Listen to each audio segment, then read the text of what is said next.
She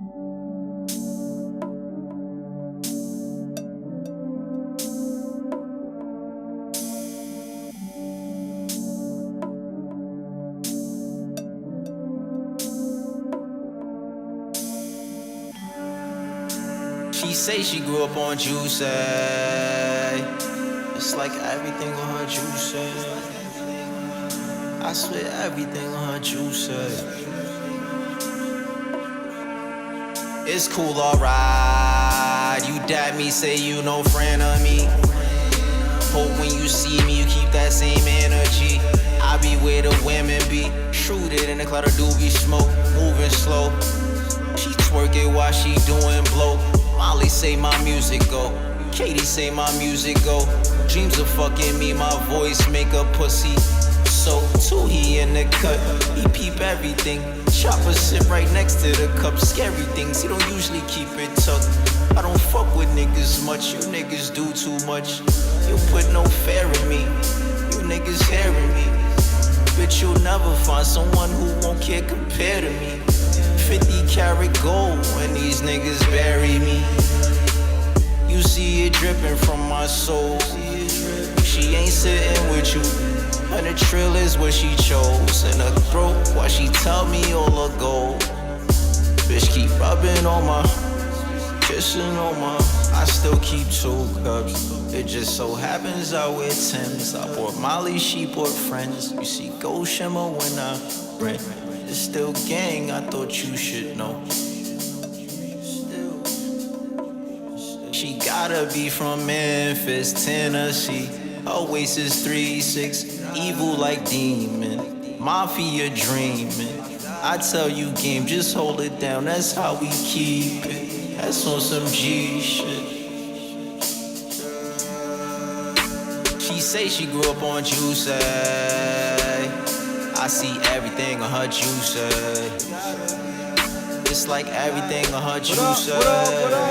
What?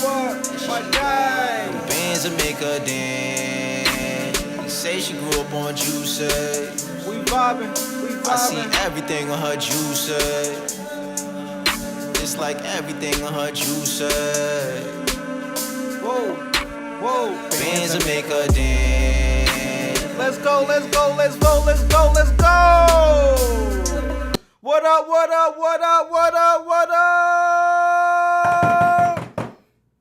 Fuckers up, people. We here. See ya. How we doing, my guy? What 213 in the chat? What's goody? First chatter. Let's get going. Otis Benji, what's up? Let's go. We got family in the building. It's Friday. It's fucking Friday. It's Friday then. It's Saturday, Sunday. Ooh.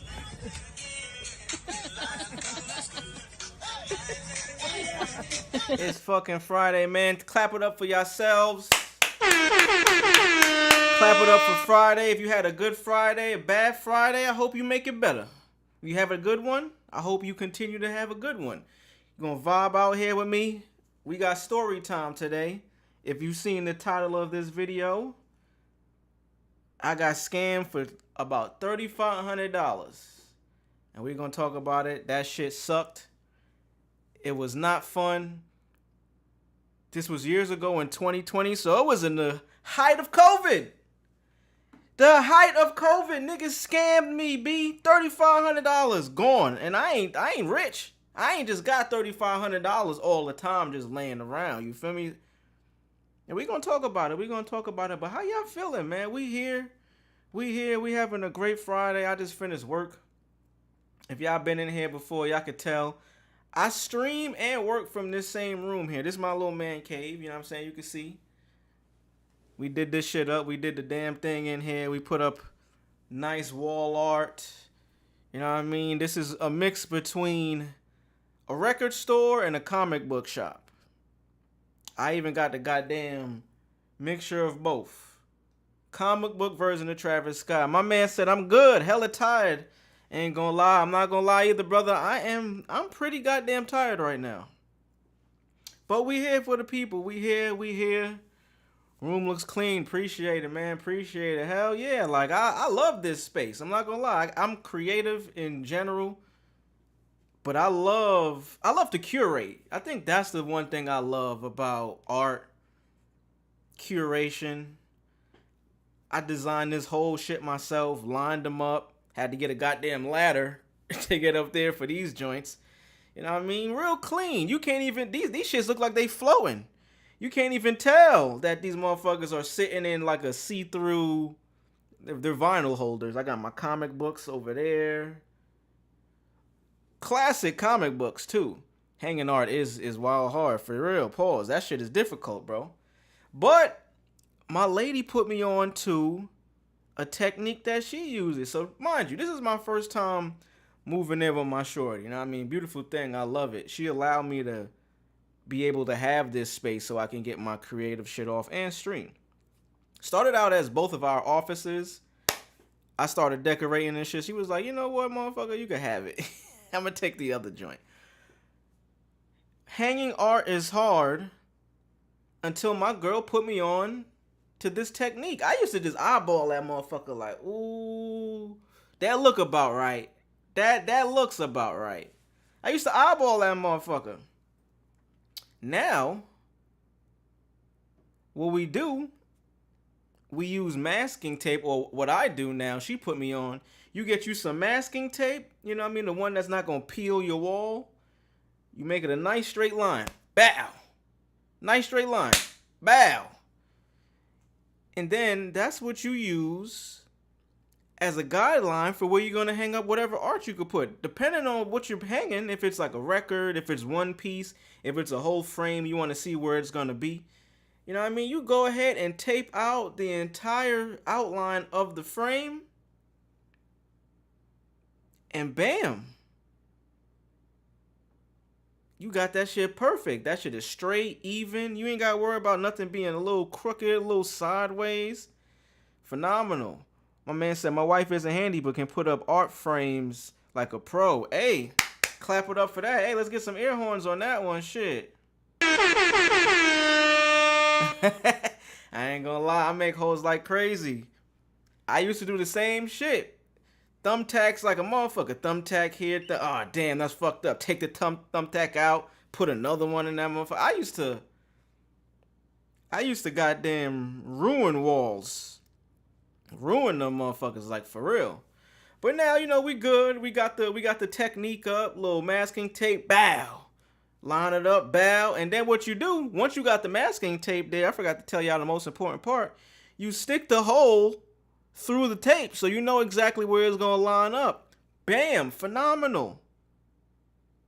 And then what I do, you could either pull the, you know what I mean, pull the thumbtack out, line it up with the hole. You're going to have to put it back in the same hole at an angle, though, because if you put it back in there, it's going to be a little loose, and you don't want that. You don't want to, you know what I mean, you don't want to just put a hole there for no reason, and now you got to change it anyways. But we here. If y'all just pulled up, I appreciate y'all always. As always, it's Friday. I hope you had a great day. We talking about story time today. It's story time. I got scammed out of $3,500 back in 2020 during the COVID days. We're going to talk about it. Let's lick a shot for Big Papa in heaven, for yourselves, for health, for wealth, for prosperity, and for waking up another day. Let's get it going.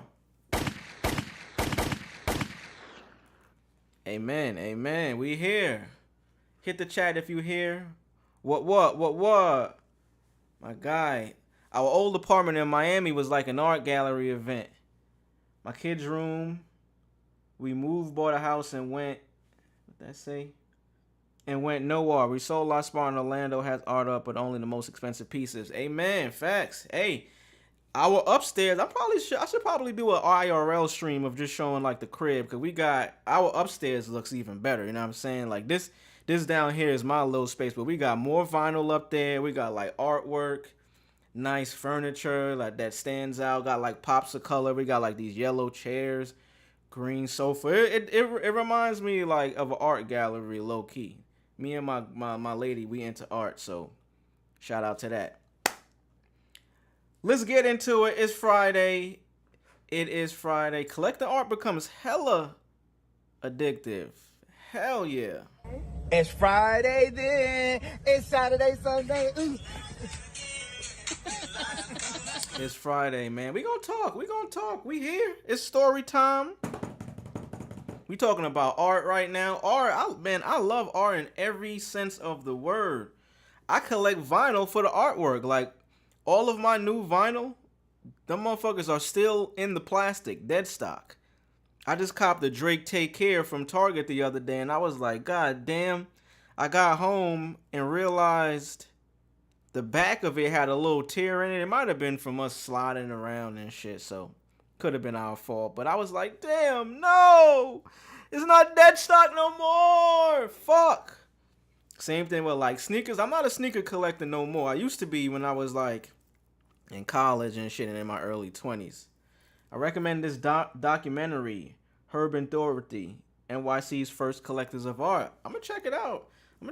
Brother. You put me on to a couple of fire documentaries. I didn't get to listen to or watch the hip hop one yet, but hey, if it's about some art shit, I'm gonna tune in. I'm gonna check it out. All right, I've yapped enough. Shout out to y'all. Shout out to that song that y'all heard at the beginning of the stream for the intro. That is a beat that I produced. My brother Drugs recorded. You know what I mean? That's his song. We collaborated on it. I made the beat. That's him rapping and shit. Cool story. Last time, I think it was the last time he was out in Houston, or one of the last times, not the exact last time, but he recorded himself doing that shit. That shit was so dope. Like, I don't even think I was in the spot, you know what I mean? I showed him the shit, like, this is what you do, blah, blah, blah. Dipped out. Might have went to my shorty crib. I don't know where the fuck I went. I just know I wasn't there. Came back, my nigga had the song recorded, different takes and shit. I mixed that motherfucker up. Fire song. We never dropped that song, by the way. I'm working on something to put that out, so you might hear that in your phones very soon, streaming. But that was what that is. At the beginning of these streams, I want to start playing my music. You know what I'm saying? Like, because I'm a producer. Like, at heart, I like to produce in every way. I started with music, but I realized production is just a part of me. Curation and production, I think, go hand in hand. Like, you can't do one without the other damn near. So I want to start letting y'all get to see that side. Let me play some of my beats, music. I've been doing it for the last few streams. If you notice, it might have been like a beat I made with some artists, like a known artist, Offset or Travis Scott or some shit. I'll take the acapella vocals, throw it on a beat I made. That's some sauce for y'all producers out there too. If you just happen to come across this for whatever reason, that helps you, one, get better at making beats. It helps you, two, also get comfortable with working with vocals. If you're a producer that don't record music on your own, you've never been in the studio with somebody, go to YouTube, type in whatever BPM you're working on with that beat, and lay that motherfucker down on your beat, and shit, you'll have a cool ass song. Watch with the wifey, y'all will love it. It's a cool story. Yeah, I'm gonna check it out for sure, brother. I'm gonna check it out. Let's go ahead and get into story time. What software? Let's see. What software gear you use to make beats? I use FL Studio. FL Studio is I've been using this shit since I had a PC and when it was only available on PCs. I had both a MacBook and a PC, and I could not use my MacBook to goddamn make beats. FL Studio was a PC exclusive. Eventually, they started making it for Macs, obviously, as well. I'm not gonna lie, my software, my hardware is, I don't have much. This is what I'm recording on right now. I got a nice webcam, I'm not gonna lie. It's a Logitech Brio 4K. That shit is cool. I only paid $45 for it, too. Fun fact. The shit costs like $200. I got it for $45 off of Poshmark. Shout out to the third-party people that just be selling shit because they got no use for it. Brand new, too. My system, my computer is an old-ass 2013 iMac, the big joint. It does the job. I don't need it to do anything crazy. It gets the job done, and I'm appreciative. And in FL Studio, I use FL Studio, and that shit gets the job, man. That shit gets the job done. I love FL Studio. I've been using it since like FL Studio 9. Nice. I've had pirated FL since 99. Hell yeah. Also had some drum machines and a Teenage Engineering drum machine and an MPC. Yeah, man. I want to get the standalone MPC now that has the built-in speakers where you can make the beats right on that motherfucker. That shit is like about $1,000 or so. You could probably get it like $800. I just know if I were to get that right now, I wouldn't utilize it as much as I would want to, unless I find some way how to make content out of doing that. And there's always ways. There's obviously always ways. So that is something that I'm not gonna lie. I did really want to get that purchase there. I did want to get that purchase. Let's get into story time, man. Let's get into story time.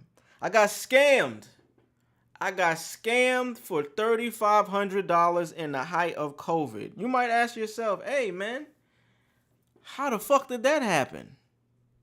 How did that happen? How do you get scammed out of $3,500 so easily? Did you not ask questions? What happened? I'm going to tell y'all what happened. Height of 2020. Might have been like June or some shit. COVID is in full force right now. So, shit is shut down. I'm out here in the South. I'm in Houston, Texas. So our shutdown was a little different than the average shutdown. This wasn't a New York City, California shutdown. None of that shit. They handle that shit like a bunch of pussies. Nah, this was the South, nigga. This was Texas shutdown. Shit was shut down, you know what I mean? It was shut down, but it wasn't shut down like the Northeast. And I ain't shitting on NY. I'm from there. I'm from the town, obviously. But Texas, niggas was still outside. Depending on the job you had, you probably didn't even stop work. I know niggas that was working for like courier companies, Amazon, FedEx and shit. Them niggas ain't stopped work at all. No hazard pay, nothing. Them niggas was working like it was a regular day. So, you know what I mean? COVID hit. I had a vehicle.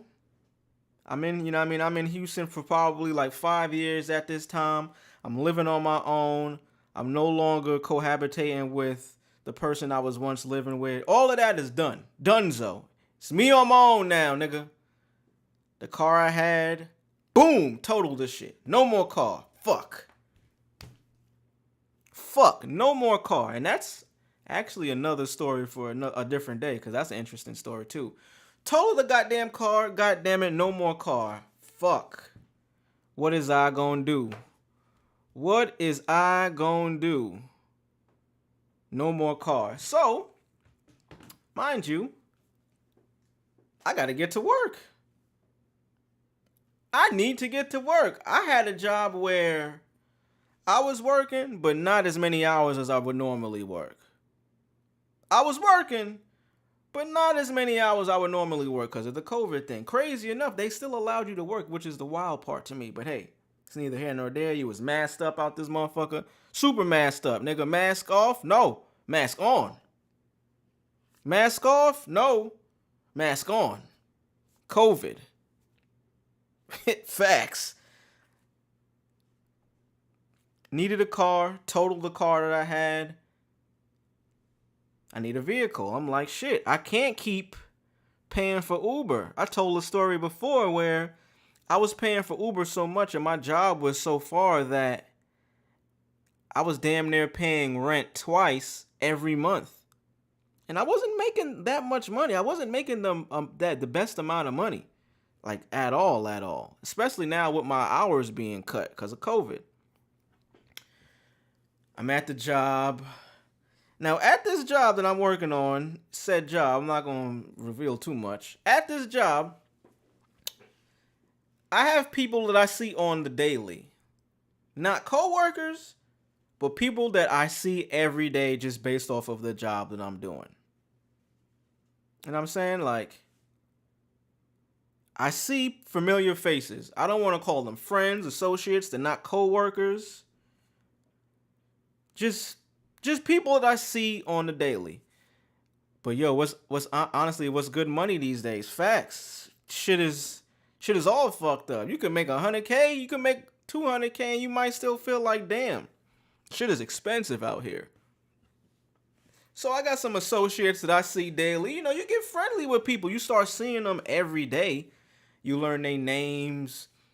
Even if it's in passing. This shit is in passing. If I'm seeing them every day, it's no longer than 5 minutes. Probably less than that. 5 minutes is pushing it. You know what I'm saying? If I see them, let's give an average standard, maybe like 2.5 minutes, the most. 2 minutes. You make friends though. You know, you see this person every fucking day, 5 times a week. You get familiar with their names. You figure out what they into. They might start, you know what I mean, hooking you up with whatever. Little snacks here or there. Yo, you want a water? Hey, I got you, big dog. Hey, you want something from the vending machine? I was just about to go. Got you, big dog. I'm like, all right, cool. So you make friends with people and shit. You know what I mean? You get friendly. This person I got friendly, let's call them Jerry. So I'm cool with Jerry now. You know, cool in a way where it's like, hey, Jerry's cool. I fuck with Jerry. So much so to the point where Jerry started inviting me out to shit. Yo, you a cool dude, bro. Solid. Fuck with you. Jerry started inviting me out to places. I was the type of guy that I don't always go everywhere. But, you know, if I'm free, if it's a weekend, it's early enough, fuck it. Jerry, you at the bar? You in my area? Jerry, fuck it, I'm gonna pull up. I only go out with Jerry like one time to a bar. Nearby, he was there with like his shorty and stepdaughter. Cool shit, just regular chill shit, you know what I mean? So now, I'm making friends with Jerry. I'm like, oh shit, Jerry, alright. That's as far as it goes. I need a car. Need a car bad. Desperate. So, you know, when you're in the search for a vehicle or in the search, specifically cars, I think this happens, but probably any type of thing. When you're searching for a vehicle, you start asking everybody. You get desperate. Anybody you talk to, any conversation you have, hey man, so you know the Chicago Bulls is about to play later. Yeah, you know, last time I was in Chicago, I drove there, but fuck, I ain't got no car right now. You know anybody selling cars? You find any way to bring up that you're fucked up and you need a car. You're looking. You have the money to purchase one, you're looking. Nigga, I need a car. I need a car. You know what I'm saying? So I asked Jerry. Comes up. I see Jerry again. Hey, yo, Jerry. Scary Jerry. Hey, yo, Jerry. You know anybody selling cars, bro? I need a car, bro. My car fucked up. It's not worth fixing it no more. Like, I just need a new vehicle, bro. Jerry tells me, oh, yeah. Let me see what I can do. Now, mind you, I said it's COVID time. I'm not working that many hours as I used to. I don't know if y'all remember, back during COVID, niggas was giving out money like water. Not giving it out in terms of like here, but there were opportunities to make some money. It was niggas doing PPP scams. All y'all niggas got caught up, I know. Dumb idea. Niggas try to get me into that PPP shit. I'm so glad I didn't do that shit. So glad that I had a moral compass to know better to do that shit. So glad. At this job I'm working, I got my hours cut, so I was able to, thankfully, file for fucking unemployment. Shout out to the unemployment, you know what I'm saying? Even though I was not unemployed at this time during COVID, that was one of the requirements. If you had your hours reduced, you were able to file for some form of unemployment. So I'm doing that. I'm working, I'm getting a lower check than I normally get, but I'm getting this unemployment paper. So I'm like, all right, bet. I'm able to save me some bread now. I'm able to save. You know what I'm saying? It's cool. We Gucci. Saving up some unemployment. You know what I'm saying? I got about, start with goddamn a band. Might have ended up with 2 bands. I end up saving a good amount of money to where now I feel comfortable. Hey, I think it's time I find a car. So now I'm searching for cars. I'm test driving cars on like lots. I'm going on fucking Facebook Marketplace, Craigslist. I'm everywhere trying to find somebody that can sell me a car that's not a fucking lemon. I'm test driving shits. And I grew up in New York City. I'm going to be fully transparent. I don't know much about cars. I can drive a car. I know how to put gas in a car. I can do certain things. I can change oil. Well, I can't change oil. I know how to. I never did it. I can put oil in the motherfucker. I know where to do that. I can change windshield washer fluid, fucking power steering fluid. I can do certain things. But cars, I don't know enough to be like, alright, if I'm going to shop for a car, this is what I need to check. So, I had some people in my corner. Hey, yo, look for this. And I'm testing these cars out. These cars ain't the best. I remember I drove a Volkswagen, fire car too, Volkswagen. The goddamn side mirrors were fucking like they had tape on them motherfuckers. Like opaque tape where you could not see through the side mirrors. I'm like, what the fuck is this? What the fuck is this? Still looking for a car. Hey, Jerry. Any luck, bro? You know anybody selling a car? This is where things go left. Jerry like, oh yeah, man, I know this gal, her sister is selling a car. You know what I'm saying? Rise movement in the motherfucking building. Hey, let's clap it up for my guys. Let's go ahead. Shout out to my guy. Let's go. What's up, brother? Glad to see you in here, man. I'm talking about the time I got scammed for $3,500. It's story time. So Jerry, back to the story. Jerry is telling me, hey, man, yeah, I know this gal.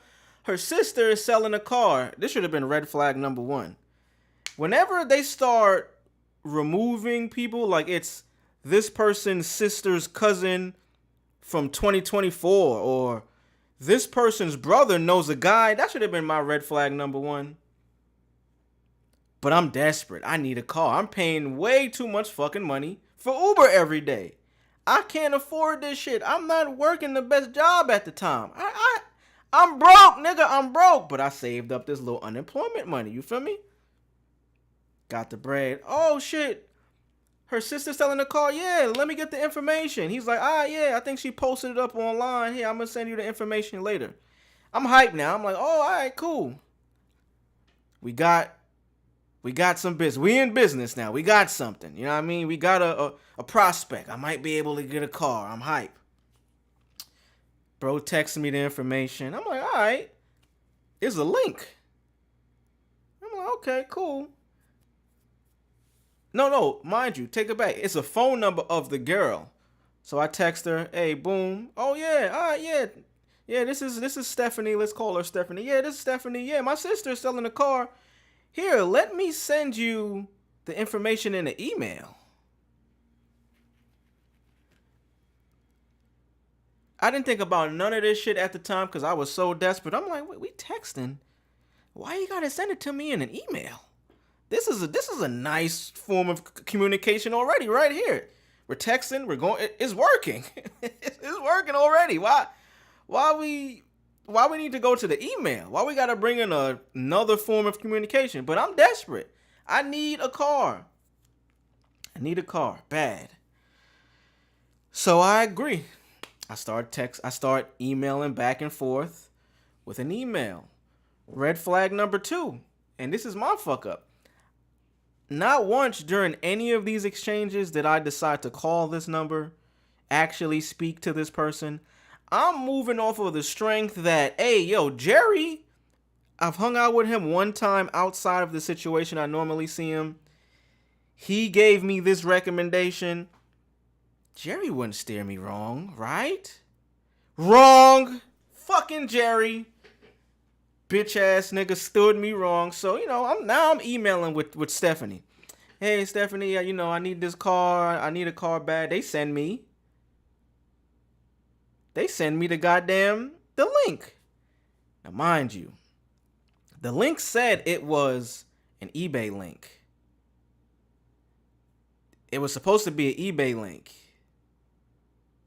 So I'm like, all right, I take a look at it. Oh, shit. I'm looking at it.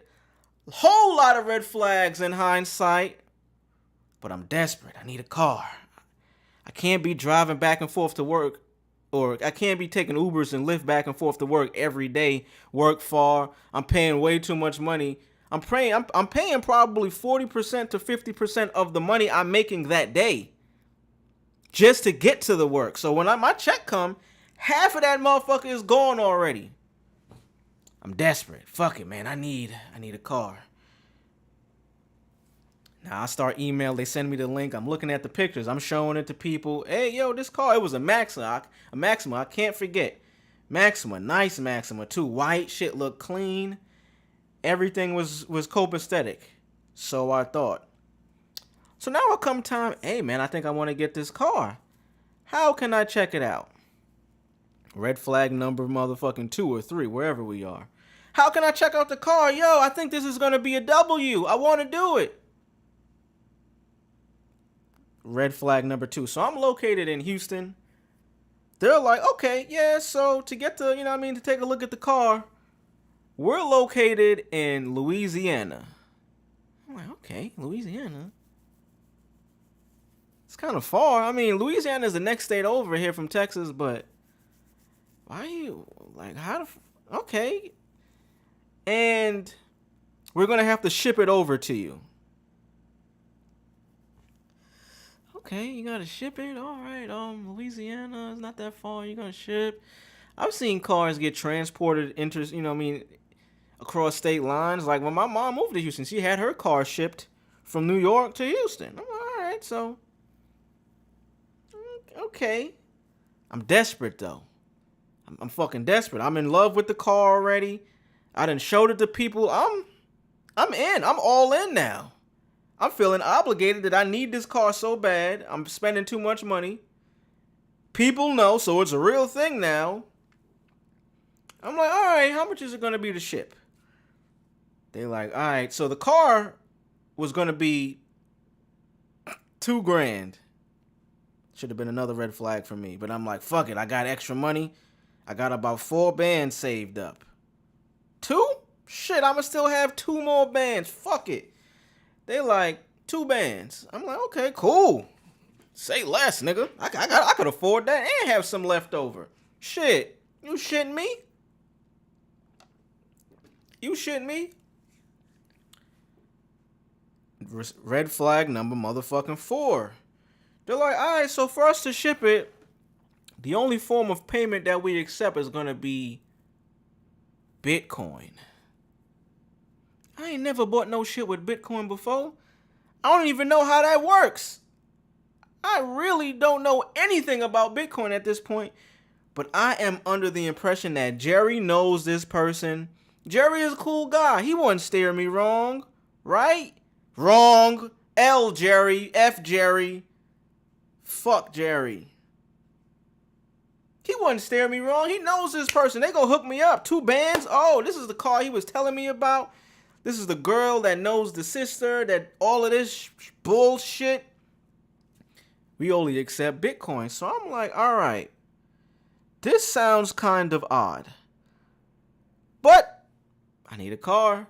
I done went through so many trial and errors of trying to find one. I'm not finding one. I'm finding one. I'm taking it to my mechanic. He like, nah, nigga, this shit's a dud. I gotta take that shit back there. I'm like, fuck.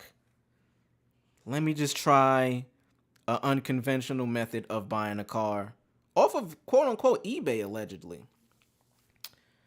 The day comes, I got the money ready in hand or in hand, but gotta get it translated to Bitcoin, right?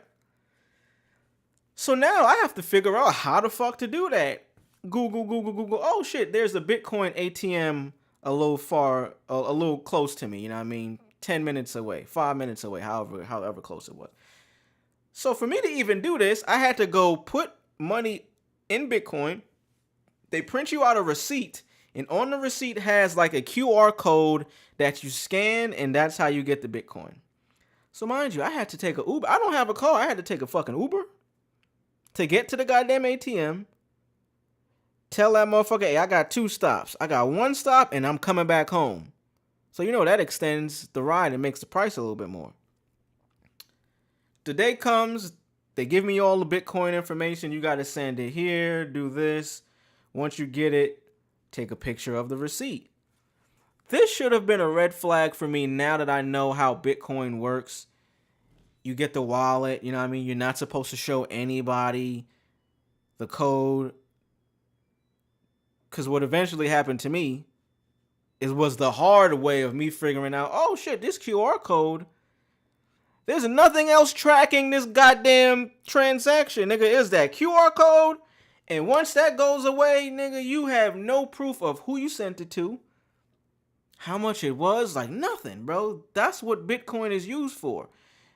When you do the research of what Bitcoin is, it's for you to make transactions without any trace, damn near. That's one way of looking at what Bitcoin is. That's why when people use the dark web, they use Bitcoin to make purchases. It's untraceable. It cannot be traced back to anyone. Ever. Ever. Never, nigga. For never, ever. Forever, ever. Never, bro. You can't trace it. I Uber my ass to this goddamn Bitcoin ATM. I put $2,000 into the ATM. I get a receipt for $2,000 worth of Bitcoin. $2,000 worth of Bitcoin, bro. I had cash. I'm putting that shit into the machine. Like, yeah, I'm about to get a car. But all of these red flags are, I'm oblivious to them at this point. I'm not even thinking that, hey, you haven't even seen this fucking car yet, bro. Like, you've seen pictures of a car. You ain't see the car. You damn near seen Getty images, bro. Like, but I'm like, fuck it. 2 bands, send it off to the email that was in what apparently turned out to be a fake eBay posting. Send it off. Mind you, we're corresponding with email at this point. I get an email. Thank you, received the purchase. The vehicle is being shipped now. Or I'm gonna get the vehicle shipped. I'm gonna work on shipping the vehicle. So I'm like, oh, okay, that was easy. Smooth sailing. Hell yeah. Yeah. And mind you, I've been in Houston for 5 years at this point. A long time, but I've probably been to Louisiana one time. It's supposed to be shipping from Louisiana. Mind you, I don't get no tracking, nothing at all. I get another email. Hey, and this might have been like the same day, a few hours later.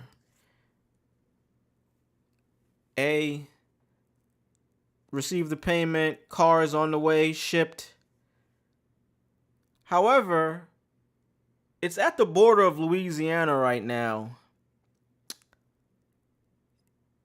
It's going to be another $1,000 to get it across the border. And I'm like, what the fuck? Like, there's a border in Louisiana? What the hell's going on here? Like, oh yeah, no, you know, customs, border patrol, customs, or some shit about customs and border patrol.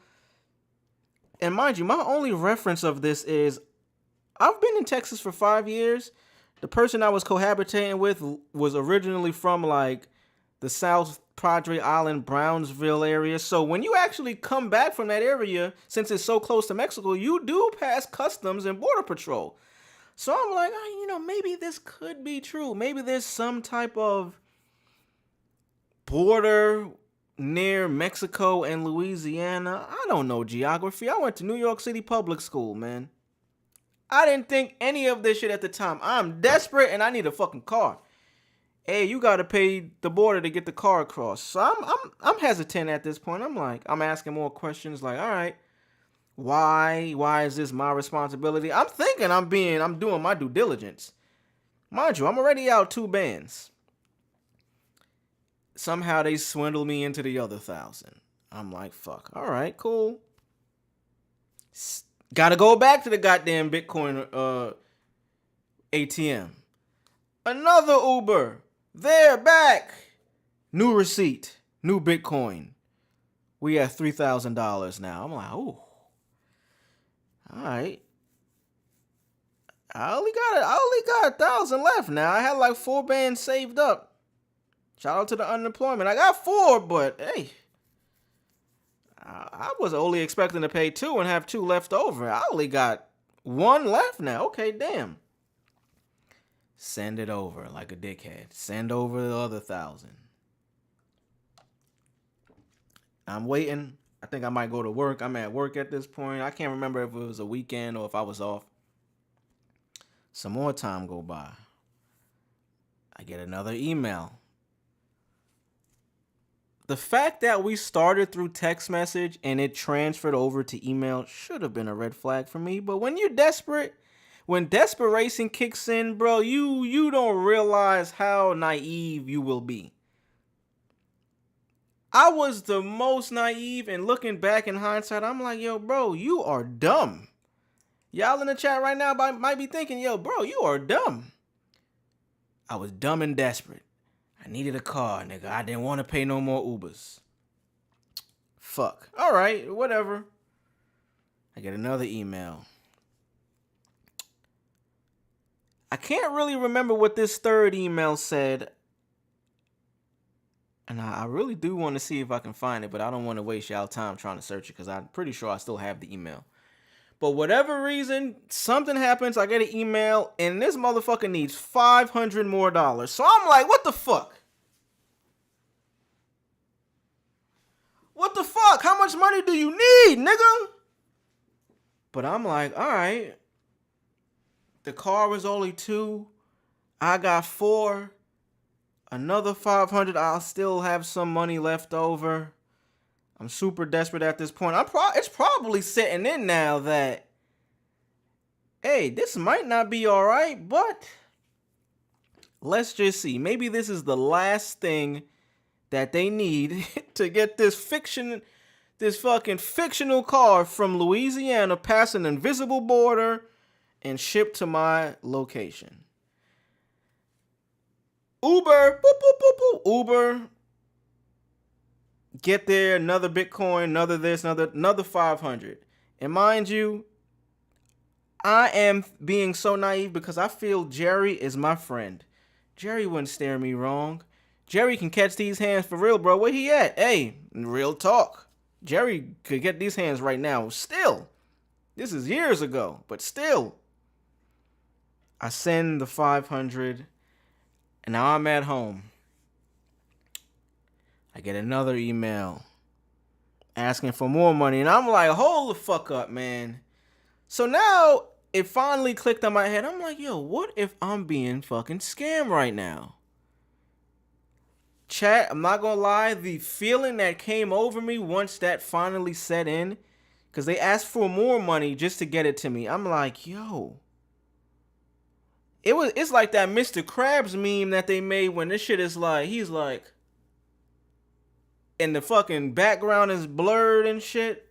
That's how I felt in real life. I'm like, yo,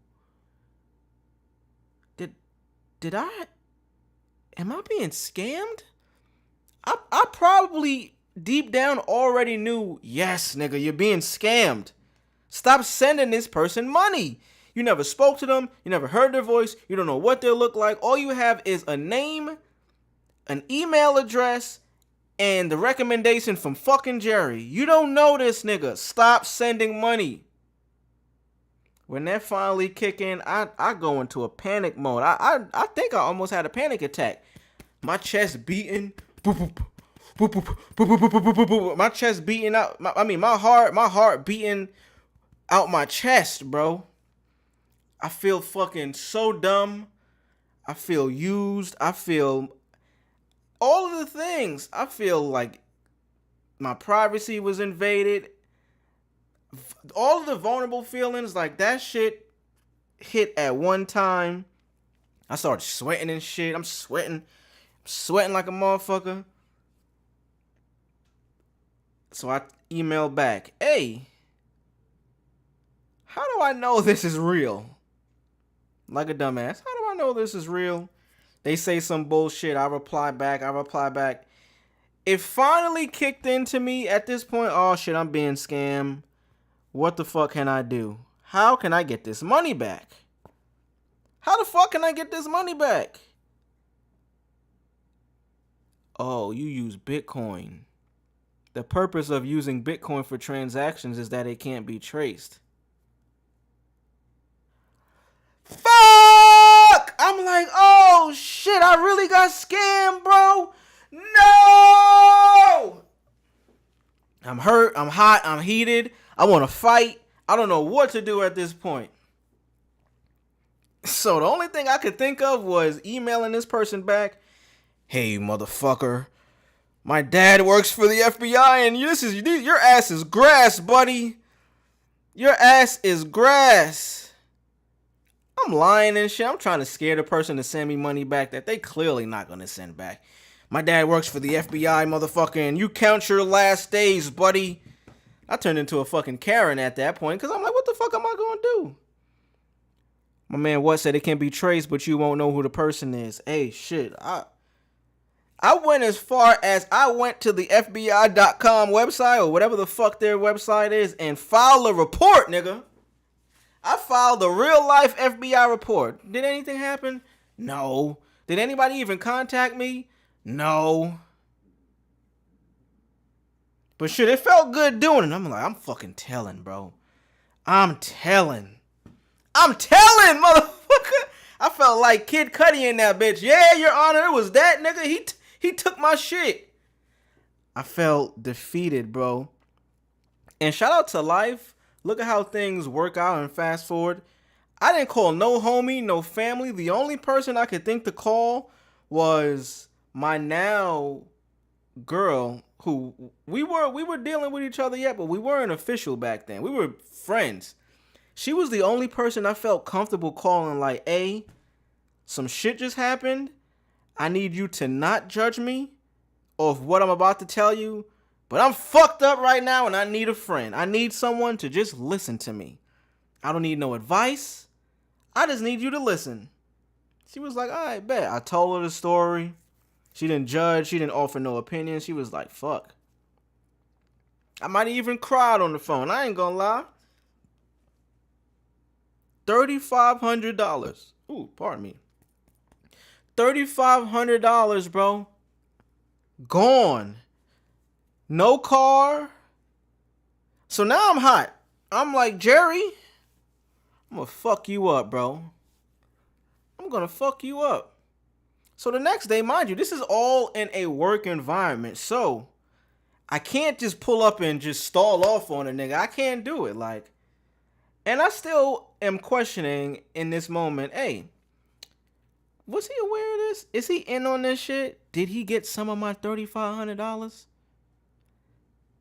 So I see him the next day in the work environment. Like I said, I don't work with him. He's not a co-worker. He's just somebody that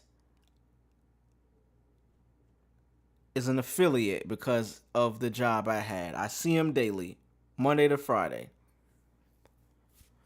I'm like, yo, hey, yo, Jerry, let me holler at you, bro. Let me holler at you, dog. Hey, yo, you know, who was that person that you put me on to? Oh, nah, that was just some gal I knew. You know what I mean? That was just some gal I knew. Oh, okay, yeah. Oh, word, cause remember that call you told me about?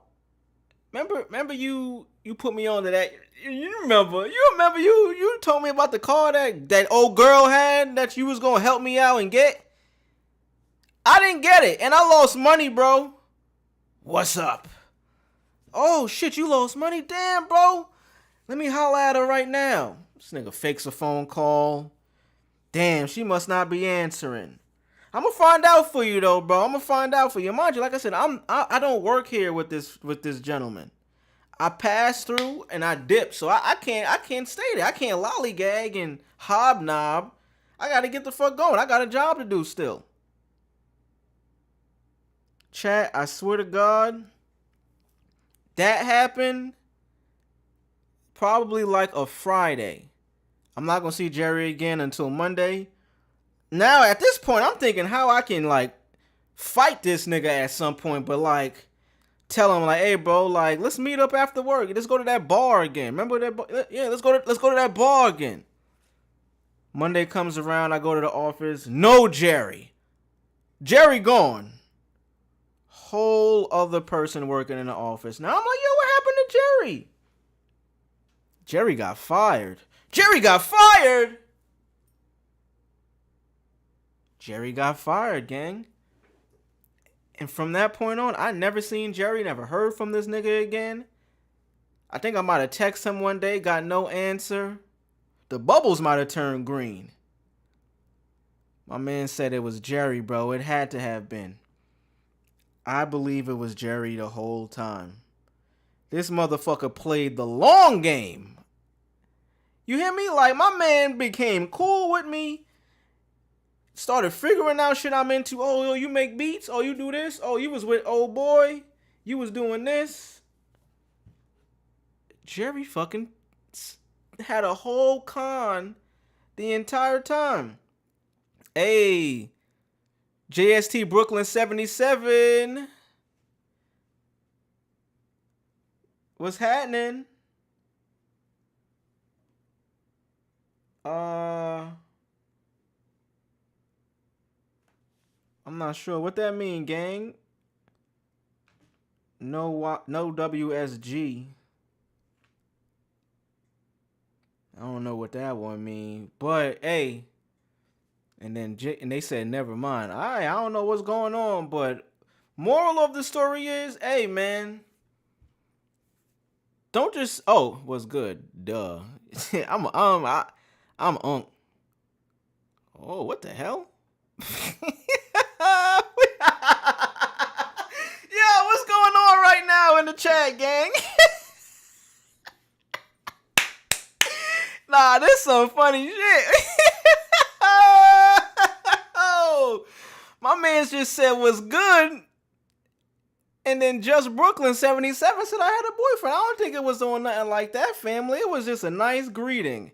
It was just a hey, hello, how you doing? Oh, you having a good Friday? Oh, we having let's keep it cordial. Are we having a good Friday?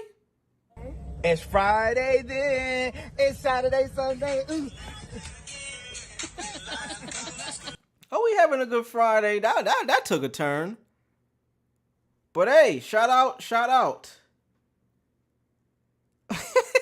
Hey, I appreciate you being in here. You know what? I'm going to go ahead and just for that interaction, you get a shout out because that shit was different. Shout out Just Brooklyn 77. Hey, shout it out. That shit was wild. Bro, I don't know what that was. I appreciate you being in here, though, Just Brooklyn. I've never seen you in here before. I appreciate if you pull up. I'm new to Twitch. What do people do here? Hey, we have fun. We have a good time. I just went through story time talking about I got scammed for $3,500 back in 2020. The worst part about this is during COVID. I should have known motherfuckers be scamming. Motherfuckers been scamming since scamming, but in 2020, niggas was scamming. Just Brooklyn, are you actually from Brooklyn? Or is that your name? Because the older I get, I'm from New York. I'm from Queens. I was born in Brooklyn. But I realize the more I see Brooklyn, it's people's names and not them repping the town. So I'm just curious. No, you're not from Brooklyn. Oh, okay, that's what's up. Where you from by chance? And then the homie Rise, where you from, gang? I be seeing your streams and shit and your clips on TikTok, and I don't know if you from the town, if you from NY, but sometimes you be outside and look like it. My name is Brooklyn. You from NY? Hey, that's what's up. Shout out to the town. Hey, let's clap it up for that, man. Let's clap it up for the town. Liquor shot for Big Papa and Heaven and that. That's what's up. Shout out to New York. I want to go back, man. I ain't been back home since last year. I try to go every year, but it's been a while, man. That was funny. Shout out to you for that. Shout out to NY. Shout out to that interaction that just went down out of nowhere. If this is your first time here on Twitch, I appreciate you joining my stream. That is very kind of you. My name is 2, by the way. For anybody here for the first time, my name 52, but you could call me 2. Just like the number, TWO. And we could get high together. If you don't do drugs, if you don't do drink, high is a feeling. It doesn't necessarily have to be because of a substance. People get runner's high. You could get high from just having a great time. It's been times where I felt high, maybe not like how certain substances make you feel like a high from weed or a high from alcohol, but I felt high from just having a great time at like playing the game or working out. You know, being high can come from a number of different things. So, you know what I'm saying? Like, that's the purpose of the name and shit. But I appreciate y'all listening to Story Time. I think I want to get into some more shit, some hip-hop shit. You know, that's what I usually do on my streams after Story Time. Let's get into some hip-hop news, man. Let's get into some hip-hop news. Let's see what we can find out today. Last time I talked about the Pusha T, Travis Scott kerfuffle. I don't know if I want to call it a beef, but hey, is a rap beef. Shout out to rap beef. Shout outs to rap beef. So let's watch and pull up some of this hip hop shit, man. Let's see what's going on in the streets. What's going on the Twitter streets, man. Let's see. I'm getting hungry. I ain't gonna lie. I need some food.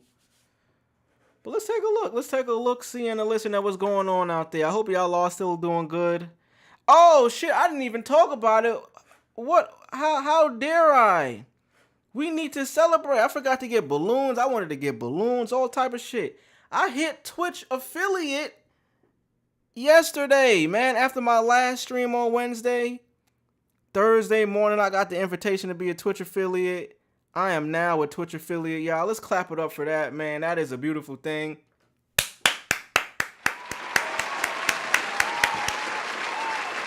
Shout out to that. It feels good. I am a Twitch affiliate as well as a YouTube partner. So we trying to do this streaming thing, man. We trying to make it work. I post content on all of these platforms you see at the bottom right here. Instagram, TikTok, YouTube. Obviously, we on Twitch and YouTube Live right now. It's a beautiful thing, man. Twitch affiliate, you know what I mean? This is my first stream since then. I can't believe I forgot to mention that at the top of the stream. But we are here. Here we are. Thank you to Twitch. Thank you to all of y'all as viewers, man. I'm trying to build this community. I'm trying to find new ways to get more people active in here. We got somebody for their first time in here. Shout out to Just Brooklyn 77. I appreciate y'all.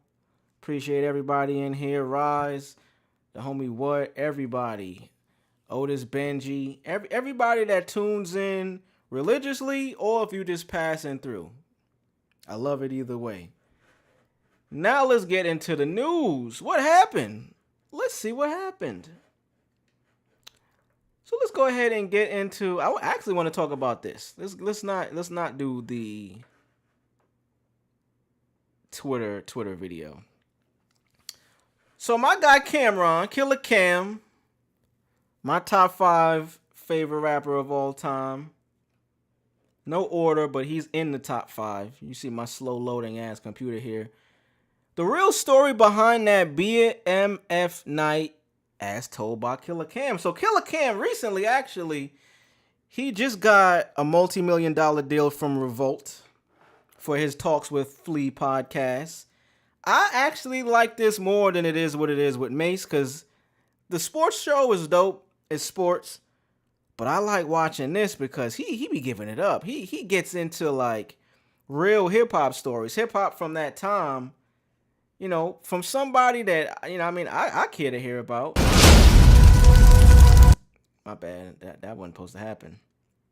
But hip-hop from somebody that I care to hear about. NY legend, Harlem legend, you know what I'm saying? Hip-hop legend, New York City legend. So let's get into this. The real story behind... Let me start that over. Because I be clipping shit, you know. So this is the real story behind the BMF night as told by Killer Cam. Let's see how this went. This is a 12-minute video, so I'm going to speed it up a little bit. We're going to speed it up a tad bit. We're going to do 1.25. And then for the quality, we're going to turn it up. You know what? Now we're going to keep it at 480. We're going to keep it at 480.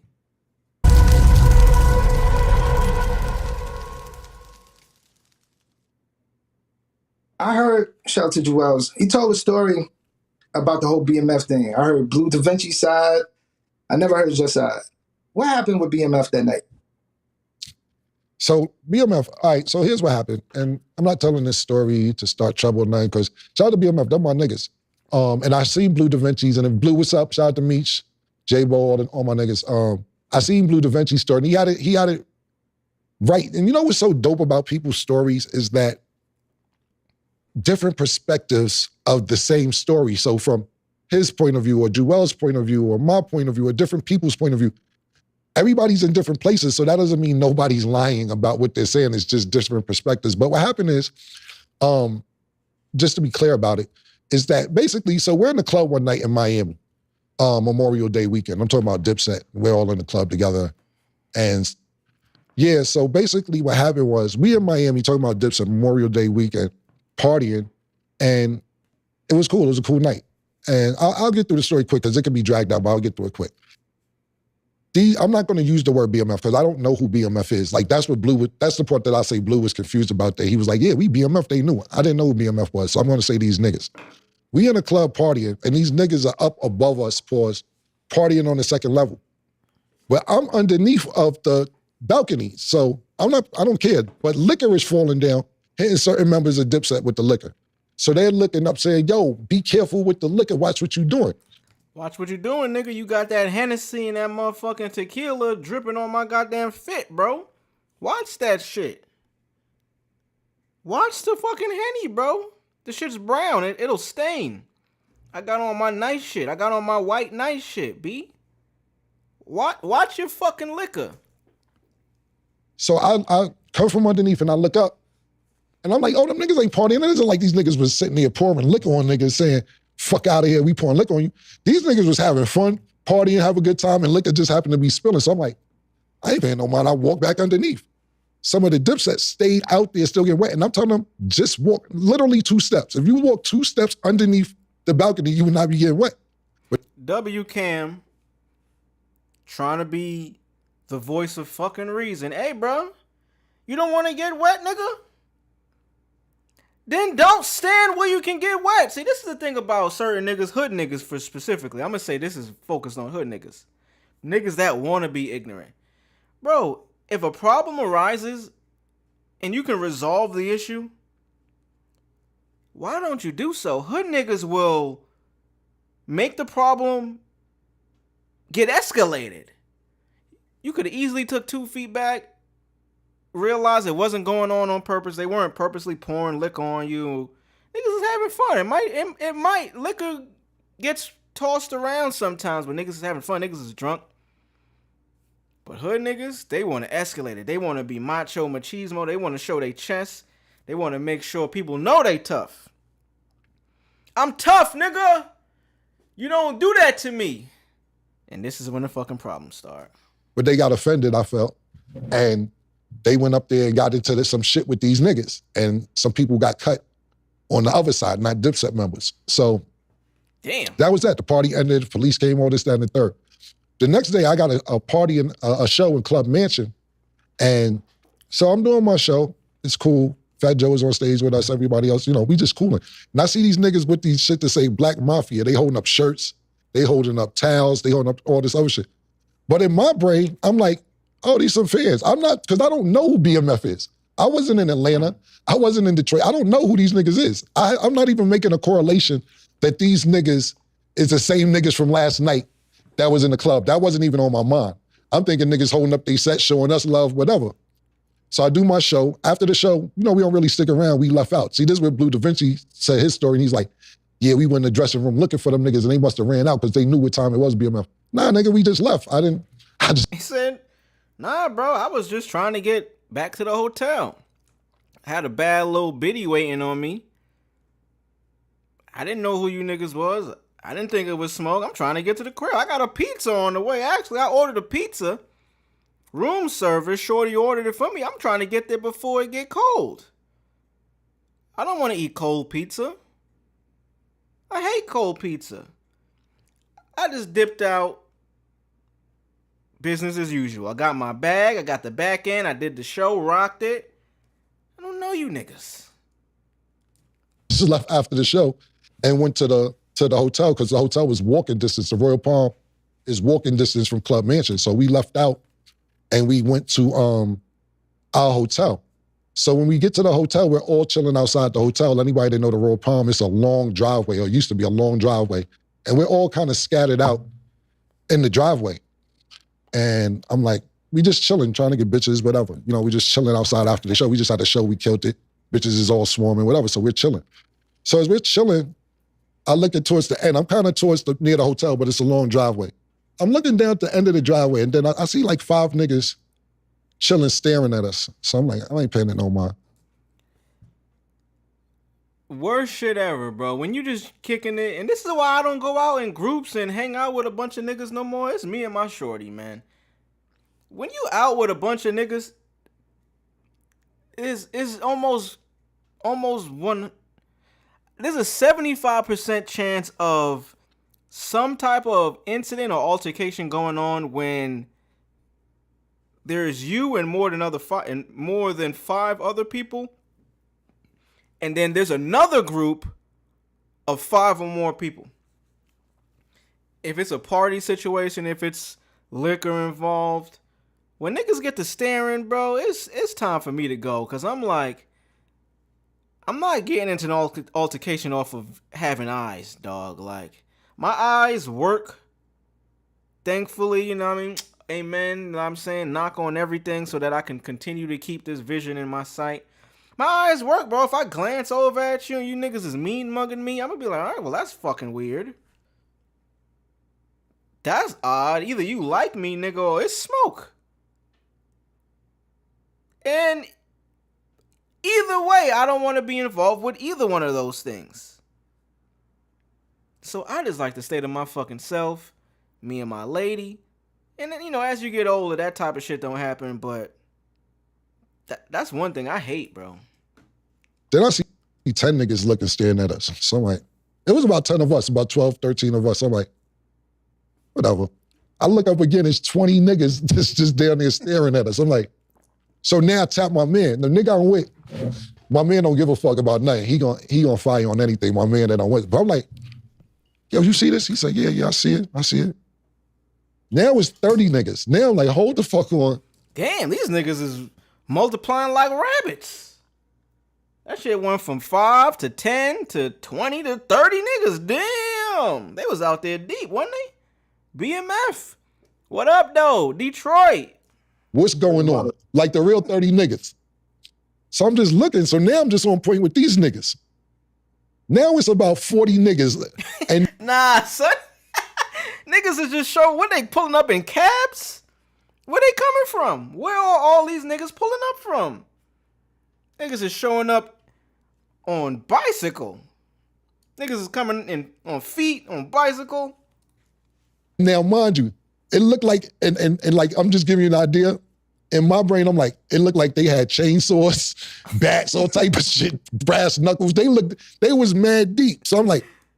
Niggas said they look like the Warriors. Niggas said they had chainsaws, brass knuckles, Molotov cocktails. It was about to get into a brawl with the Warriors. Yo, bro, if they come this way, you know, something. He like, yeah, you already know. Because I don't know what's going on. So these niggas just start rushing certain people in the crew and ran towards certain niggas in the crew, which I won't get into names or whatever. And they ran past me, and I'm like, and they gave me the look like, yeah, nigga, what's up? So now I'm like, I'm confused now. Mind you, I don't want you to just think niggas was running. The police was there, the police ran. That's how many niggas it was. The police ran. It was a nigga that was with me, one of my niggas. He rolled underneath a car. I didn't even know he was under car till they left. The nigga rolled back from underneath a car. One of my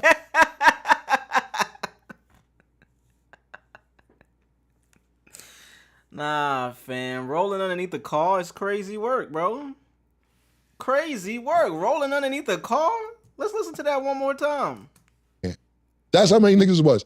The police ran. It was a nigga that was with me, one of my niggas. He rolled underneath a car. I didn't even know he was under car till they left. The nigga rolled back from underneath a car, one of my niggas. Like, that's how deep niggas was. The cops took off, bro. So my man said he was in Miami. Facts. He was in Miami. He was in Miami, and when shit popped off, ninjas popping out of woodwork. Word! He said it was like 5 to start, and it ended up with 40 motherfuckers out there. now, Where was your natural reaction to your body just go like this, just off impulse? Like, you ain't think about just like, you ain't think about that? You know, mom, you know I was with the nigga, you know, Spanish nigga. I understand. But it's natural to just be like, oh, hold up. No, if they didn't run they didn't run towards me, they ran past me. Okay. Like I was on the, like if it's the middle, I was on the side. So they came, but they wasn't running towards me. They kind of ran past me to wherever. So Yeah, I might have flinched if they was coming my direction, but I seen that they went this way, right past me. They didn't come towards me. So I'm like, all right. Oh, okay. Yeah, but you're right. The natural action would be to flinch. But when I see they didn't come my way, I didn't move. It was like, whatever. So The now. first way it sounded like you was like, I'm here. Like, Oh, so no. I was like, wait, Oh, no. No, like, you got to know the real palm to understand the real setup of what I'm talking about. You know what I'm saying? You gotta get the real palm and understand. Let's see if we can find it, because I'm curious to see. Palm Hotel Miami. Let's take a look if we can figure out the setup that Cam is talking about here. Let's see. Front.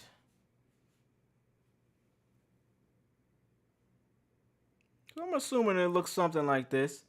Oh, we got a comment in the chat. Let's see what my man said. We got jumped at a rave in 2000 and everyone we knew came out the works and we ended up beating the beats out of these gangster dudes at one time. We was outnumbered, but boom, everyone jumped in and put the beats on them. Yeah, you never know. This is why I was just saying previously, if I'm out and I'm with dudes, I don't want to be there that long. Especially if it's like a mixed crowd. If I'm not there with like my guys that I know, either if we gotta get into some shit, we gonna get into some shit, but we not there looking for that. This is why I only go out with my lady, man. Safe, nice, fun, cordial times. So I'm guessing they might have been, if we look at this picture on Yelp, they at the Palms Hotel. They might have been somewhere like this in the front. He said they was out front looking at chicks and shit. Chicks was there. You know what I mean? They was swarming around.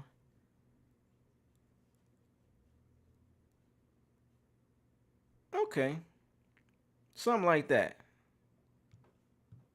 Stand it. So they ran past me. They didn't run towards me. But I didn't know that when they were at the end of the street. I didn't know who they were coming for, but they ended up running past me. So it was like the movie Get Out when the dude was running and he turned the corner like that? Like he's running towards you? Nah, it don't even look like he's running towards you. I mean. No, it wasn't like that. He was running towards him and turned. These niggas wasn't never running towards me. They ran past me. You, okay. Yeah.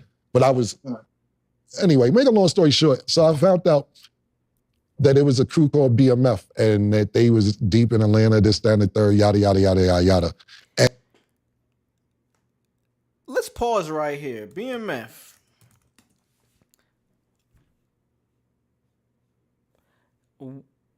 Not the movie. I mean, obviously not the show. I'm too young to have been outside when BMF was running around, but I don't think, because Cam was a New York guy, I don't think people in New York really knew about BMF like that. I'm gonna keep it a buck. If you were in the South, you probably, had some inclination. BMF, Big Meats. I want to see when, I forget when they were, their stomping grounds. Like, when they were outside in Atlanta and shit, when they was really doing it. Around 2000, okay. Flannery Brothers.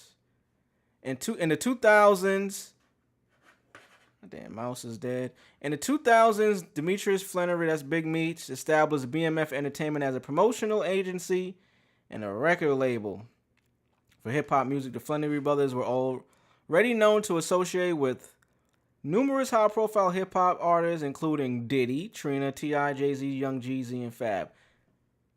So the early 2000s, so I would have been in, high school or some shit.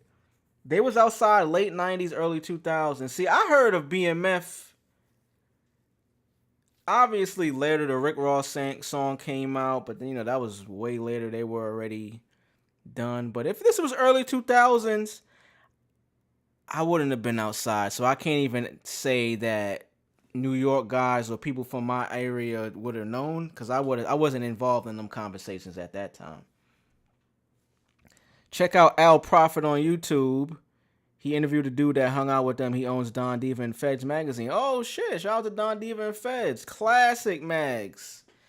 Bring back print. Bring back print magazines, man. I love magazines. I love to collect. I'm a collector at heart. Not a hoarder, but a collector. I love art. And I'm like, yo, well, what the fuck going on? They was like, yo, nah, that was the niggas last night. Somebody got stabbed, this, that, and the third. I'm like, I didn't even know, put them two together, that it was BMF from last night and who BMF was. So I had just... Damn, somebody got stabbed? I would have pulled up too. No wonder they had 40 niggas. One of us got stabbed. They probably had 41. The nigga that got stabbed he wasn't present. They had 41 niggas the other night. Now they down 1. 40. He got stabbed up. He on the bench right now. He in recovery. Just got an apartment in Atlanta. I swear to God, me, Zeke, and Jewels, we set up in Ohio, we set up in Chicago. Atlanta was our next stop. So I called my man, called me from Atlanta. He was in Memorial Day weekend. He's like, yo, I know the nigga who run it. Let's sit down and have a talk so y'all can fix this shit. And I'm like, I ain't bet, say no more. Like, I don't even, it ain't no big deal. Before I could go to a meeting to meet up with them, my man Black Adon, shout out to Black Adon, that's my nigga. He goes crazy and goes back down there, and I won't get into details. It starts more shit with the BMF niggas to the point where now they don't want to meet with me because it seems like niggas is out of control. They like, nah, your man came down here wild and we was gonna meet up with you and squash it, but fuck that. We don't want to squash shit. So I'm like, all right, I'm gonna just go to my mansion. I had a mansion off the beach because I had hotels, but I had a mansion off the beach. So I'm like, I'm going to mansion, I'll figure this all out. Now, like I said, that's the end of this story right here. But now, mind you, Man, this nigga long with it, ain't he? He said this was gonna be a short story. Nigga, we 9 minutes in, and I got this shit on faster speed. Speed this shit up, killer. We got other shit to talk about today. was doing what I was doing in Ohio, then I was doing what I was doing in Chicago, and I just got a lease for an apartment in Atlanta, 6-bedroom, and I bought a brand new Range Rover, and I was about to go down there and set up me, Zeke, and Jewels. Now, prior to this Memorial Day weekend, we was in Atlanta for 2 months scouting it out, and we was going to clubs. I was bumping the T.I. before he kind of blew up. He was doing a mixtape, and he had a big underground sound I'm talking about before he became a superstar. And we were scouting it out. We like, yo, this shit is... So this had to be, I'm going to say, he said T.I. wasn't popping. I'm going to say this was what, like 2002-ish, if we had to guess? If we had to put a date to it, I want to say this might have been 2002. When did T.I. get popping? T.I. first debut song. Was it ASAP? I'm serious. 2001. Okay, shit. My bad. I was wrong. I don't even know if I heard I'm Serious featuring Beanie Man. The fuck? Never heard that joint. Shout out to my nigga Tip, though. Trap music drop. Oh, I'm Serious dropped in 2001. I don't remember this one album, but then I remember Trap Music 2003. So yeah, this might have been 2000, 99, 2001, around that time. Okay. All right. It's dope. Stick up kids, like, yeah, it's a little shit, but the nigga who was running me around, he's like a promoter. And I'm like, yo, we've been going out for 10 nights straight. It ain't been no problems. He said, bro, I told you don't really be problems out here. Of course, everybody says grimy shit, but you come down and mind your business and chill out. You ain't never gonna have no problems. You good. I'm like, yo, I can't believe it. Atlanta's this much fun. The bitches is here. The club don't close till 6. Yo, this shit is lit. So we got an apartment and we bought a Range Rover. So now back to the BMF story. So I called him after all this happened. I'm like, hey, yo, man, I'm about to come back down there next week, but I got into some shit with these BMF niggas and, here in Miami. But I heard they live in Atlanta or whatever. Everything cool. I come back, he was like, oh, no. If you beefing with them, you need to fix. I said, you told me shit was sweet down here and everything was cool. I said, all right, we seen enough. Basically, Cam got into it with the BMF niggas. He didn't know who they were. Yada, yada, yada. Al Cool with the Cavario, which is his family, and him in New Jack City was loosely based on his family. They're the first drug dealers who sold crack in NYC. He wrote a book on BMF. Yeah, brother, I can't wait to interview you, man. You seem like a well of knowledge about all this shit that I'm interested in, you know what I mean? My brand is called Crack in the 80s, you know what I mean? Y'all see the pin, like I got the 8-ball right there on the floor. Purple 8-ball, that's the brand, you know what I mean? I got the purple 8-ball pins. Can't wait to interview you, brother. Can't wait. Hey, Killer Cam. We get it, bro. I want to get into this. Since we talked about this, I was talking about this the other day. I was on stream on Wednesday. Raised by Wolves. Hell yeah. Check that out. So let's watch this. I don't know. My last stream on Wednesday, I was basically following the Pusha T versus Travis Scott. I just thought it was disrespectful. Oh, Travis Scott back and forth. Really not even a back and forth. Just Pusha T called him out in a record. Didn't use his name. We could say it's a sneak diss, but then he came out in interviews and put a bullet on that name. I mean, put a name on that bullet. Hey, Travis Scott, that's what I'm talking about. My man said, why they beefing? Now, let's talk about it a little bit before we get into it, before we watch it. Shice Bubs was that dude with that piff. That piff. All right, so they beefing off of, it's a whole lot of things. This goes back to Drake's and Pusha T beef. Drake against Pharrell and the Travis Scott song Meltdown from Travis Scott's last album, Utopia. The quick synopsis of what's going on. Travis Scott has a song called Meltdown featuring Drake on his last album. On that song, Drake disses Pharrell and Pusha T for that matter. He goes and says, yo, I melt down the chains that I bought from your boss. Give a fuck about all of that heritage shit. There's a video from Drake's album with 21 Savage. Song is called Jumbotron Shit Poppin'. In the video, he's out there sporting all of Pharrell's like skateboard P chains, like the NERD shit. He got all of his shit that he apparently bought in the auction. And then in the Meltdown song, the song is called Meltdown, and Drake talks about melting down all of those jewelry for whatever reason. He melted it down. Fast forward, insert Pusha T. They always had problems. He always had problems with Wayne, Birdman from back in the day. Insert now Travis Scott. Pusha T diss Drake. Now, so you know, Pusha is a guy, he says, I can't be neutral. I cannot play the middle. Either you with me or you against me. And this is where it gets to. That beef shit is so whack, man. After Tupac Big Beef just makes me not want to listen. Yeah, I feel you. To them, no matter how much I fuck with the music. Travis is a plant, fam. His pops, a.k.a. Travis's, are musicians and have made instrumental stuff for DJ Premier. The music business is all about nepotism, man. I realized that a long time ago. I can like the music, but I don't ever try to get too deep into the personalities because you'll get let down. You will be let down. You'll be fucking let down. So he's from NYC. Facts. That's funny. Let's go ahead and watch. Let's watch this. So Pusha T, he dissed him on a record. He dissed him. And then he's been doing interviews about it. Let's take a look at this. I just thought it was disrespectful. I'm like, man, you know, we don't even want you here, to be honest. Like, we're not here to hognob with any rappers. And I personally don't like rappers who don't rap. Right. Like, I don't want to hear that. Like, I don't want it. So, you know, to come and interrupt the session, to do something backhanded and backbiting, and not for nothing, like, man, I didn't have to put my arm around you before. You know what I'm saying? But, you know, to go along with the title, so be it. He does this numerous times. You know what I'm saying? He'll do it with his mentor. Right. Ye. You know what I'm saying? He was even instrumental in the whole beef now, the Like That verse. Right. You know what I'm saying? Egging that on. I don't want nobody who don't rap to egg nothing on. You don't rap. Stay out of rappers' business. You specifically stay out of rappers' business. Right. Don't do that.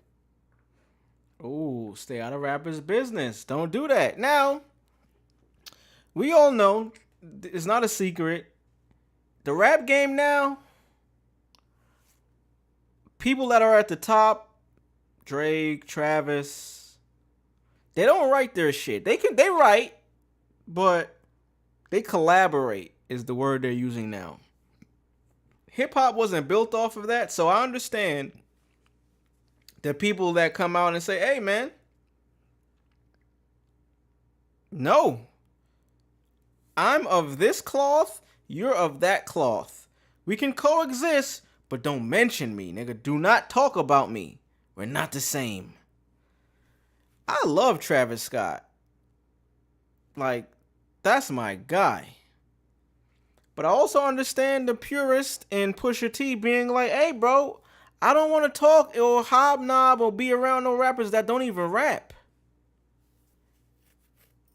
I mean, there's been a lot of stories that came out about people talking about they wrote Travis's biggest hits.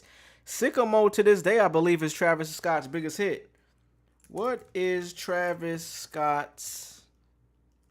And he didn't write that, by the way. Sci-Hi the Prince wrote that. What is Travis Scott's biggest song? I'm pretty sure it's Goosebumps. Oh, would you look at that? Travis Scott's biggest song based on streaming numbers, though. Okay, is Goosebumps 2.8 billion. Look at his discography. I would have to believe it's either between Goosebumps and Sicko Mode. I don't know how we can find this. So Goosebumps, 16 times platinum. Let me do a Control F. Sicko Mode. 15 time platinum for Sicko Mode. Okay. Sicko Mode came out 2018. So, it had a little bit more time. Goosebumps came out in 2016. So, it has a 2-year head start. Coincidentally, it's featuring two of the artists that beefed last year, Drake and Kendrick. That's kind of interesting. That's two of his biggest records. That's really interesting. But either way, on Sicko Mode, Travis Scott is not. He's Sci-Hi the Prince wrote that record. If you know the story. We can probably try to find it. Mamacita is hard. Let me look at some of these comments real quick. What my man said. Let's take a look at it. Hey, Travis is like a future Rocky hybrid. He hate that Rocky comparison. He tried to fight people off that shit. I met Lil Meech and Nori at the Cookies grand opening in Miami. They seem cool and humble. I fuck with Lil Meech. I hate that him and 50 Cent had that back and forth and that running that they did. But that's 50. 50 gonna do, 50 gonna do what 50 do. Lil Meech does seem humble and like a good kid, honestly. One of my favorite tracks is Mamacita. Mamacita is hard. Mamacita, Sita, Sita. Mamacita was something for its time. Young Thug, Travis, and Quan. R.I.P. Quan. I hate that Thug and Quan ended up like not on good terms. Even to this time now, like Thug don't seem to show any love or anything indicating that he fucks with Quan. It's like, hey man, you call him your brother at one point. But the music industry is so different, man. The music industry is wild. Sci-Hi the Prince, Sicko Mode. Sci-Hi the Prince contributed to Travis Scott's hit song Sicko Mode primarily as a co-writer. His work on the song, particularly the songwriting, led to a strain in his relationship with Kanye West. Sci-Hi also mentioned that Drake's diss toward Kanye in the song was something Travis allowed, which further complicated the situation. Now, this is Pusha T's whole point in a nutshell. Pause. This is his whole point in a nutshell. He said, yo, Travis is disloyal. He will fuck with you on one day, and then the next day he's with your ops, and he's putting out a song that's dissing you in the same moment. Like, Kanye was this nigga idol and mentor. Travis was never good music, but goddamn it, I remember when he flew out to LA and had that meeting with Kanye, and they were running around together. Kanye, Travis Scott, LA. This is back in the day. This photo was old. If I could even find it. This is, oh my God, look. Travis Scott said, who cares? Look at this picture. Look at how old this picture is. Travis don't even got braids yet, bro. Travis don't even got braids yet. Travis is also a Ye clone. He's a clone of a lot of people, but he did it right. He's a Ye clone. He's a Kid Cudi clone. He's a kid that's around my age that were fans of people, got into the industry, and was able to utilize everything that they did, be a part of their collective, and use it to his advantage. I don't blame him for it. It just comes off very bad nowadays when people are calling you out for it. Does he need to stop it? Hell no. Keep doing it. Motherfucker, it got you to this point. But some people are gonna look at it like, hey dog, that's kind of corny. It's kind of corny. I remember that picture. I didn't even know who Travis Scott was at the time. Travis Scott and Kanye West have a complex relationship marked by collaboration, mentorship, and more recently, some tension. Travis Scott is a Ye clone. I can't hate my sons are really a big fan of me. Yeah, at the end of the day, they fans at the end of the day. That's the wild part about it. It's like they can become bigger than you in terms of like success and numbers. But hey, bro, understand. You would not exist if I didn't exist. Shout out to King Chip. Oh my God. Hey, bro, do you know anything about the King Chip and Kid Cudi? They have like a short series they've been making. I gotta pull that up now. Super hilarious, super funny. They've been posting it on Instagram. They haven't posted one in a while. My son, you can't say anything bad about Travis or Drake. King Chip is. I love that Cudi brings King Chip around. Oops. King Chip. Kid Cudi. Oops. Wrong person. Kid Cudi. Not y'all seeing me look up fucking bitches from Love Island. That's crazy. So they got a show, King Chip and Kid Cudi. Super funny short series. It's not a real show, but hilarious. Shout out to King Chip. Shout out to Cudi and their relationship. I love seeing that. Why can't I see any more? Why is it not going any further? All right, I can't find it. You guys look it up. Hilarious comedy that they put together. King Chip and Kid Cudi on Instagram. I think that's only where it lives. He worked at the Heat Stadium.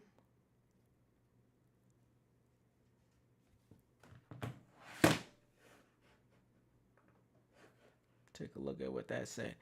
He worked at the Heat Stadium and was able to meet Travis and Drake and Lil Pump. Oh, okay, I see what you're saying. My son say you can't say anything bad about Travis or Drake. I feel that. Hey, I feel him. I feel the same way about Travis. My closet right here has so much Travis Scott merch. I got Travis Scott like vinyls. I'm a fan. He hasn't even put out Jack Boys 2 yet, the album with the Cactus Jack Collective. I already have it pre-ordered. It's only $15. It came up to like $20-something with shipping, like $22. I'm already getting it. I don't know any music that's going to be on there. I'm a collector of vinyl now, and I love collecting art, so that's purposely why I copped that, you know what I'm saying? But I'm a fan. I love Travis Scott. I cannot hate. Shout out to anybody that's in this chat also, man. Just Brooklyn is here. We shouted him out, but we're going to get that up out of here. Let me see. I'm going to try to find one more thing, and we might get up out of here. I am going to be on here in the morning. I'm going to be on here talking about some stuff in the morning. We're going to talk about some more things, man. I'm a Twitch affiliate, so I want to stream a little bit more. I don't want to talk about this yet because this is going to end up extending this a little bit longer. Let's talk about this. Let's see.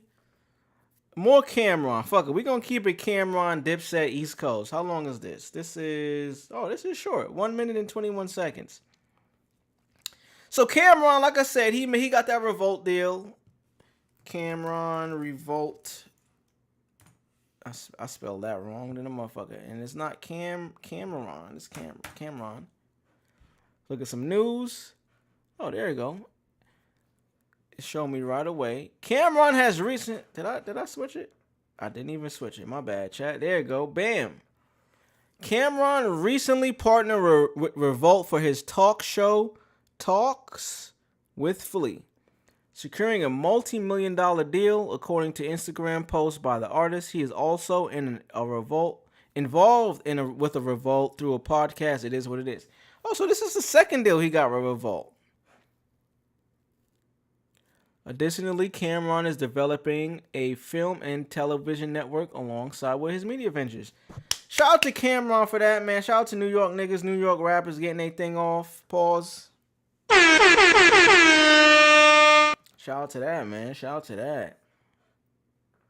So let's take a look at this. He interviewed one of the participants from an alleged Diddy and Jane Doe freak-off. He interviewed the Punisher from Diddy's freak-off. The Jane Doe is not a Jane Doe anymore. We know this is 50 Cent's baby moms. Crazy. Let's take a look, see, and a listen. What happened? Wow. Did it seem at any time he would get jealous of what you guys were doing?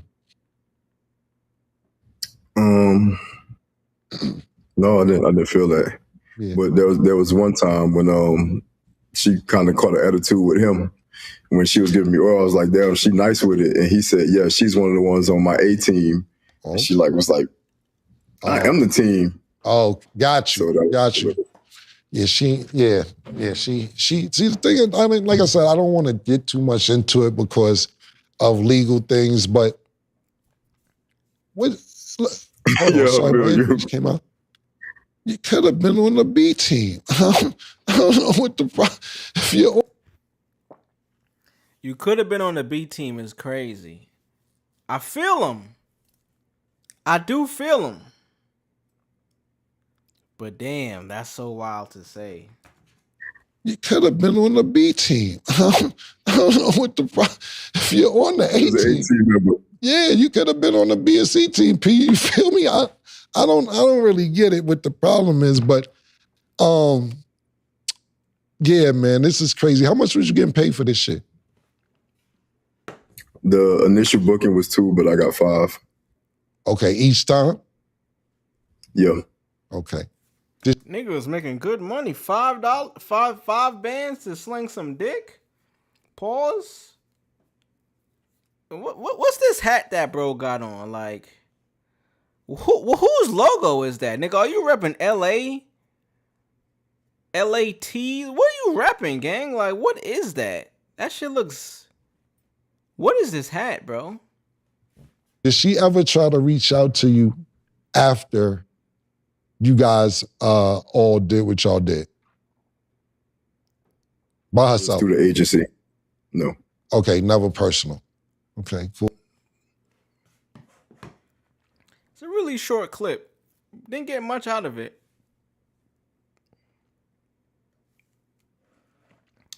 Didn't get much out of it at all. Wow. Did it seem at any time he would get jealous of what you guys were doing? No, I didn't feel that. Yeah. But there was one time when she kind of caught an attitude with him. When she was giving me oil, I was like, damn, she nice with it. And he said, yeah, she's one of the ones on my A team. Oh. And she was like, I am the team. Oh.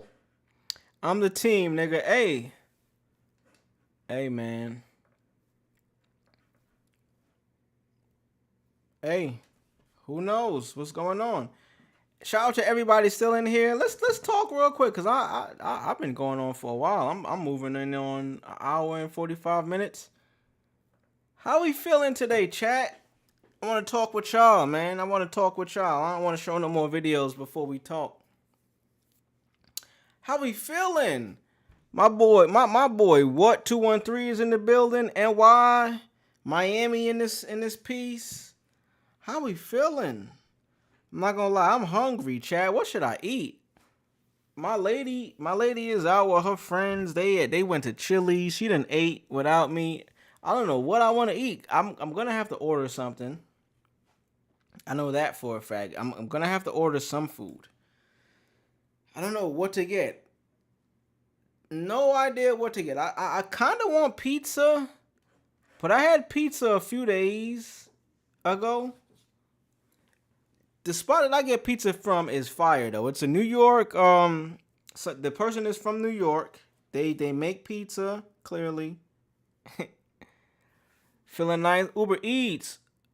a chick spot similar to Cane's. A chicken spot similar to Cane's. Okay. I do fuck with Cane's. Cane's is popping. Trying to figure out what I want to get, man. Huey Magoo's. Ooh, we don't got that in Houston, but I heard about that. That's just like Bojangles. We got like one Bojangles in Houston, and I ain't trying to go all the way over there. Oh, they got a buy one get one deal. I'm not gonna lie, I'm thinking about getting some Chipotle. I'm a Chipotle guy. I love Chipotle. How y'all feel about Chipotle? I love with a capital LOVE, all capital letters. I love Chipotle. Funny enough, I had some Chipotle earlier. Me and my girl shared a bowl, but I think it's time for me to get my own. I think it's time for me to get my own bowl of Chipotle. I do think I want to get me some Chipotle, I'm not going to lie. But the only thing is I got to order it. So, with that comes, waiting for the fucking order to arrive. Waiting for the goddamn order to arrive. And that's okay. I don't mind. I'll wait for the order. Honestly, I think I'm going to get me some Chipotle, to be real. Think I'm going to get some Chipotle. You can't go wrong. NYC Pizza or a bowl. Yeah, you can't go wrong either way, bro. Can't go wrong at all.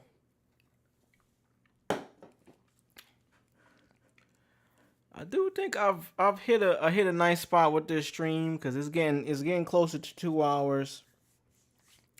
I gotta edit this shit to make my clips and shit for socials. But I appreciate everybody that joined, man. Yeah, I think we done. We here. Steak is my go-to. Add a tortilla. I always get the tortilla. And then add, yeah, you said it. Get the bowl. Get the tortilla on the side. The only thing about the tortilla on the side is sometimes that shit get hard as fuck, but it still works out. If you got a little comal, I think that's what they call, or Mexicans call it a comal, warm that motherfucker up, you can even use a frying pan. The kids' meal is crazy. I do the same thing, brody. I don't like the steak, though. Sometimes the steak be chewy as hell. I get the chicken or, you know what I'm saying? They usually be having some type of seasonal chicken. Right now they got the honey chicken. Fire. They even got like some adobo ranch dressing. Fire. It gotta be fresh, 100%. It definitely has to be fresh, bro. I'm about to order that shit right now. While I'm on stream, we ordering it.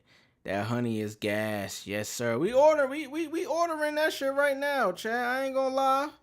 We ordering that Chipotle, baby. Yes, sir. I'm about to order that motherfucker right now. I'm hungry. And I need something to eat, man. Fuck it. All right, I'm about to order this food. I appreciate y'all for being here, my guy. What? Appreciate you being in here. I'm definitely going to stream tomorrow, y'all. I don't know the time specifically. If you follow me on any one of these platforms right here, you'll see what time it's going to be. I'm going to let y'all know. But I'm going to stream again tomorrow just because, I love doing it. I love kicking it with y'all. I love getting into the vibes. So until then, I'm about to get this Chipotle. Hope y'all had a great time. Hope you had some fun. It's Friday. Go out if you're going out. Have a good time. Let's go ahead and get some more of these Friday praises going on. It's Friday then. It's Saturday, Sunday. Ooh. Shout out to the Fridays. If you had a good day, I hope you continue to have a better day. If you had a bad day, I hope you hung out with me. Hope you hung out with me and had a, it changed it around. We about to get this Chipotle. I ain't gonna lie. It's Chipotle time, y'all. We here. I love y'all. It's peace, peace, peace. My guy, be safe. Talk to y'all tomorrow, man. Peace, peace, peace. Happy weekend. Yeet.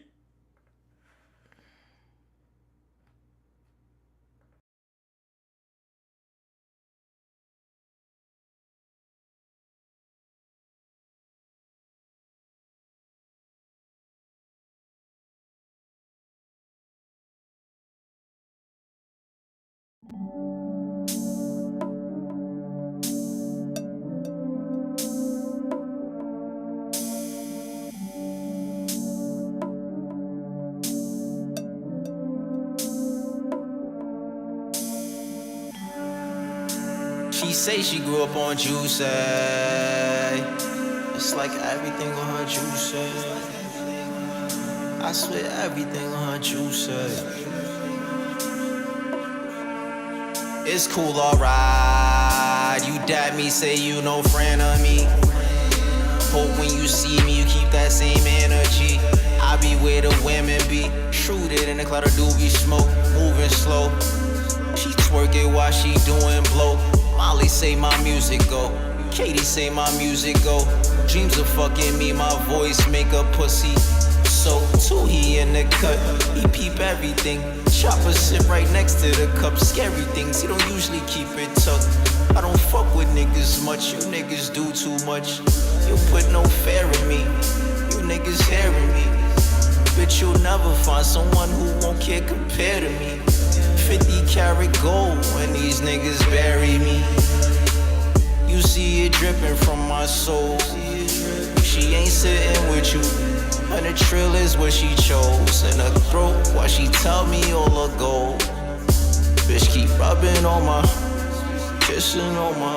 I still keep 2 cups. It just so happens I wear Timbs. I bought Molly, she bought friends. You see gold shimmer when I rent. It's still gang, I thought you should know. She gotta be from Memphis, Tennessee. Her waist is 3-6, evil like demon. Mafia dreaming. I tell you game, just hold it down, that's how we keep it. That's on some G shit. She say she grew up on Juicy. I see everything on her Juicy. It's like everything on her Juicy. Bands that make her dance. She say she grew up on Juicy. I see everything on her Juicy. It's like everything on her Juicy.